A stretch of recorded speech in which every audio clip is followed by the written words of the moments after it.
ಓಂ ಮಹಾಲಕ್ಷ್ಮಿಯೇ ನಮಃ. ನಮಸ್ಕಾರ ಸ್ನೇಹಿತರೆ, welcome to VRL astro and Ayur 369 YouTube channel.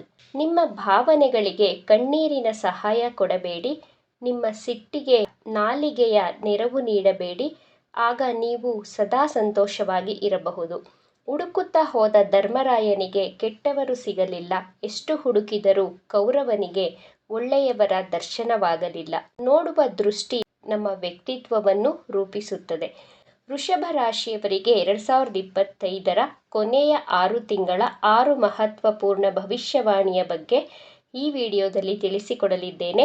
ಗೋಚಾರದಲ್ಲಿ ವೃಷಭ ರಾಶಿಯವರಿಗೆ ಗ್ರಹಗಳ ಸ್ಥಿತಿಗತಿಗಳ ಬಗ್ಗೆ ನೋಡೋಣ. ನಿಮ್ಮ ರಾಶ್ಯಾಧಿಪತಿ ಶುಕ್ರ ಗ್ರಹ ವೃಷಭ ರಾಶಿಯಲ್ಲಿ ದ್ವಿತೀಯ ಭಾವದಲ್ಲಿ ಗುರು ಹಾಗೂ ಸೂರ್ಯ ಗ್ರಹ, ತೃತೀಯ ಭಾವದಲ್ಲಿ ಬುಧ ಗ್ರಹ, ಚತುರ್ಥದಲ್ಲಿ ಕೇತು ಹಾಗೂ ಮಂಗಳ ಗ್ರಹ, ದಶಮ ಭಾವದಲ್ಲಿ ರಾಹು ಗ್ರಹ, ಲಾಭಸ್ಥಾನದಲ್ಲಿ ಶನಿ ಗ್ರಹ ಸ್ಥಿತವಾಗಿದೆ.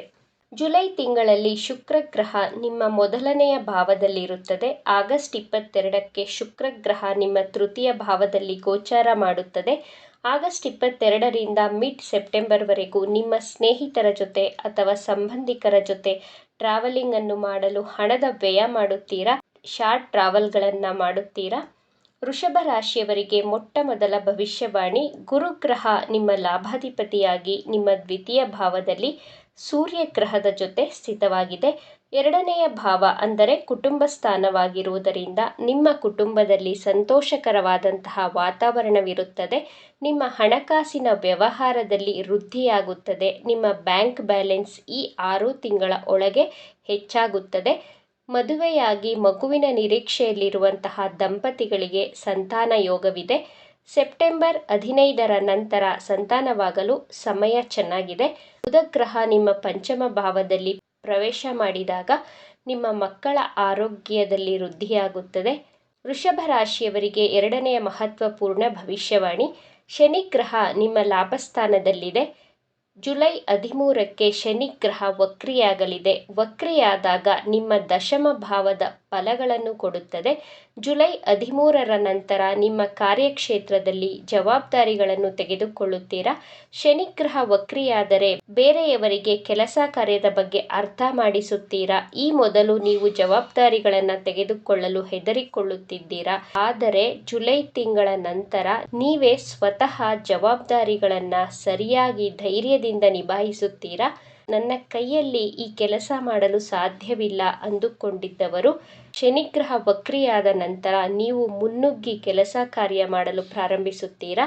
ಇದರ ಪ್ರತಿಫಲ ಅಕ್ಟೋಬರ್ ತಿಂಗಳಲ್ಲಿ ಸಿಗಲಿದೆ. ವೃಷಭ ರಾಶಿಯವರಿಗೆ ಮೂರನೆಯ ಮಹತ್ವಪೂರ್ಣ ಭವಿಷ್ಯವಾಣಿ.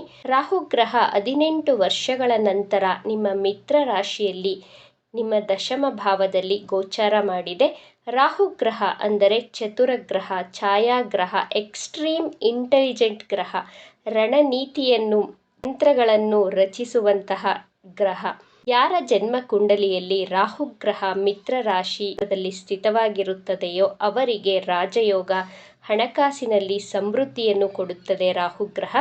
ವೃಷಭ ರಾಶಿಯವರಿಗೆ ರಾಹು ಗ್ರಹ ನಿಮ್ಮ 10ನೇ ಭಾವದಲ್ಲಿರುವುದರಿಂದ ಈ 1.5 ವರ್ಷದ ಒಳಗೆ ವೃಷಭ ರಾಶಿಯವರಿಗೆ ನಿಮ್ಮ ಕಾರ್ಯಕ್ಷೇತ್ರದಲ್ಲಿ 99% ಪಾಸಿಟಿವ್ ಪರಿವರ್ತನೆಗಳನ್ನೇ ಕೊಡುತ್ತದೆ. ಅಥವಾ ನಿಮ್ಮ ಕಾರ್ಯಕ್ಷೇತ್ರದಲ್ಲಿ ಹೊಸ ಸ್ಕಿಲ್ಸ್ಗಳನ್ನು ಕಲಿಯುತ್ತೀರಾ.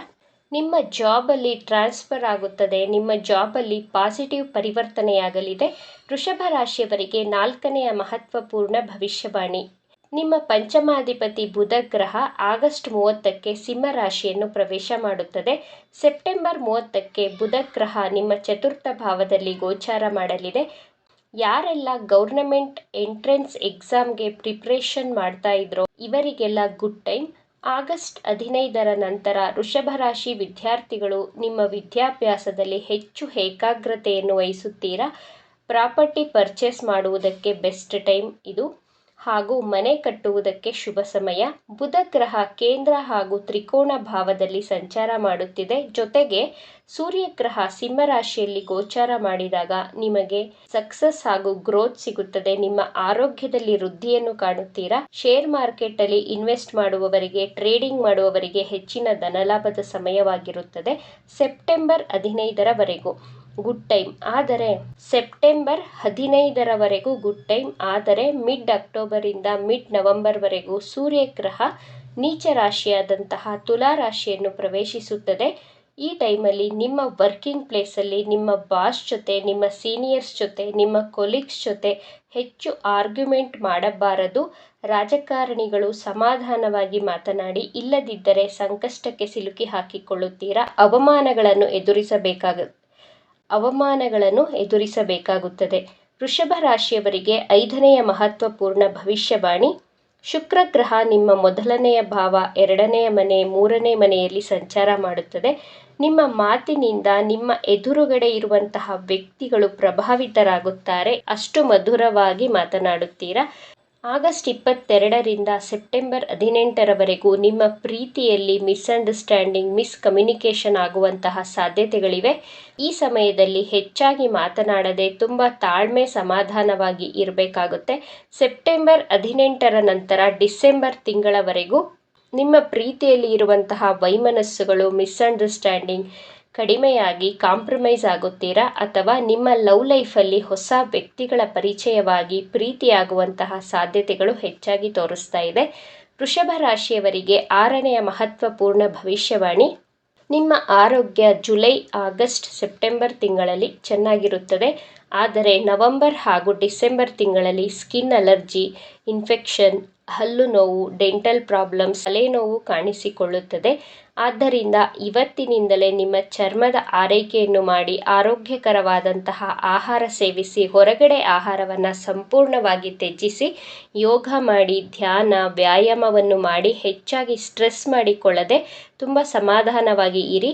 ಸೆಪ್ಟೆಂಬರ್ 13ರಿಂದ ಅಕ್ಟೋಬರ್ 18ರ ಒಳಗೆ ವೈವಾಹಿಕ ಜೀವನದಲ್ಲಿ ಜಗಳ, ವೈಮನಸ್ಸುಗಳು ಬರುತ್ತವೆ. ಆದ್ದರಿಂದ ತಾಳ್ಮೆ, ಸಮಾಧಾನವಾಗಿರಬೇಕು. ಪ್ರತಿನಿತ್ಯ ಸೂರ್ಯ ದೇವನಿಗೆ ನೀರಿನ ಅರ್ಘ್ಯವನ್ನು ಕೊಡಿ. ಲಕ್ಷ್ಮೀ ದೇವಿಯ ಆರಾಧನೆಯನ್ನು ಮಾಡಿ. ಲಕ್ಷ್ಮೀ ದೇವಿಗೆ ಪ್ರತಿ ಶುಕ್ರವಾರ ತಾವರೆ ಹಾಗೂ ಮಲ್ಲಿಗೆ ಹೂಗಳನ್ನು ಸಮರ್ಪಿಸಿ. ಶುಕ್ರ ಗ್ರಹದ ಬೀಜ ಮಂತ್ರವನ್ನು ಪಠಿಸಿ. ಮಂತ್ರ ಹೀಗಿದೆ: ಓಂ ದ್ರಾಂ ದ್ರೀಂ ದ್ರೌಂ ಸಹ ಶುಕ್ರಾಯ ನಮಃ. ಈ ಬೀಜ ಮಂತ್ರವನ್ನು ಪ್ರತಿನಿತ್ಯ 21 ಬಾರಿ ಪಠಿಸುತ್ತಾ ಬನ್ನಿ. ಎಲ್ಲವೂ ಶುಭವಾಗುತ್ತದೆ. ಈ ವಿಚಾರಗಳು ನಿಮಗೆ ಇಷ್ಟ ಆಗಿದೆ ಅಂತ ಭಾವಿಸ್ತಾ ಇದ್ದೇನೆ. ಇಷ್ಟ ಆಗಿದ್ದರೆ ನಮ್ಮ ಚಾನಲನ್ನು ತಪ್ಪದೇ ಸಬ್ಸ್ಕ್ರೈಬ್ ಮಾಡ್ಕೊಳ್ಳಿ. ಈ ವಿಡಿಯೋಗೆ ಒಂದು ಲೈಕ್ ಕೊಡೋದನ್ನು ಮರಿಬೇಡಿ. ಈ ವಿಡಿಯೋವನ್ನು ನಿಮ್ಮ ಫ್ರೆಂಡ್ಸ್ ಆ್ಯಂಡ್ ಫ್ಯಾಮಿಲಿ ಗ್ರೂಪಲ್ಲಿ ಹೆಚ್ಚು ಶೇರ್ ಮಾಡಿ. ನಿಮ್ಮ ಅಭಿಪ್ರಾಯಗಳನ್ನು ತಪ್ಪದೇ ಕಮೆಂಟ್ ಮಾಡಿ. Thank you friends.